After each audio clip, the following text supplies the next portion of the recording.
موت سے 40 دن پہلے کیا ہوتا ہے؟ موت سے 40 دن پہلے انسان کے جسم میں ایک خاص نشانی ظاہر ہوتی ہے۔ جب اس دنیا کو چھوڑ کر جانے کا وقت آتا ہے تو موت سے 40 دن پہلے حضرت جبرائیل علیہ السلام اس بندے کو آ کر کہتے ہیں کہ بسم اللہ الرحمن الرحیم۔ کیا واقعی انسان کو موت آنے سے 40 دن پہلے اس کی نشانیاں ملنا شروع ہو جاتی ہیں؟ کیا فرشتہ موت پہلے سے اطلاع دیتا ہے؟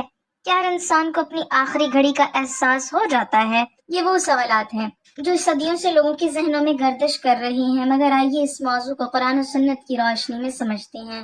سب سے پہلے یہ جان لیجئے کہ قرآن کریم یا صحیح احادیث میں کہیں بھی یہ بات ثابت نہیں کہ ہر انسان کو موت سے 40 دن پہلے لازماً مخصوص نشانیاں دکھائی جاتی ہیں یا اسے اپنی موت کا یقینی علم ہو جاتا ہے۔ البتہ اللہ تعالیٰ بعض بندوں پر اپنی رحمت سے ایسے آثار ظاہر کر سکتا ہے جن سے وہ اپنی آخرت کی تیاری کی طرف متوجہ ہو جائیں، لیکن یہ کوئی عمومی اور لازمی قانون نہیں۔ بہت سے لوگ صحت مند حالت میں اچانک دنیا سے رخصت ہو جاتے ہیں اور بہت سے شدید بیماری کے باوجود مدتوں زندہ رہتے ہیں۔ اس لیے موت کا وقت صرف اللہ تعالیٰ ہی جانتا ہے۔ قرآن فرماتا ہے کہ کوئی جان نہیں جانتی کہ وہ کل کیا کمائے گی، اور نہ ہی یہ جانتی ہے کہ کس زمین میں اس کی موت آئے گی۔ اسی لیے مومن کا شیوا یہ ہے کہ وہ ہر دن کو اپنی زندگی کا آخری دن سمجھ کر نیک اعمال کرے۔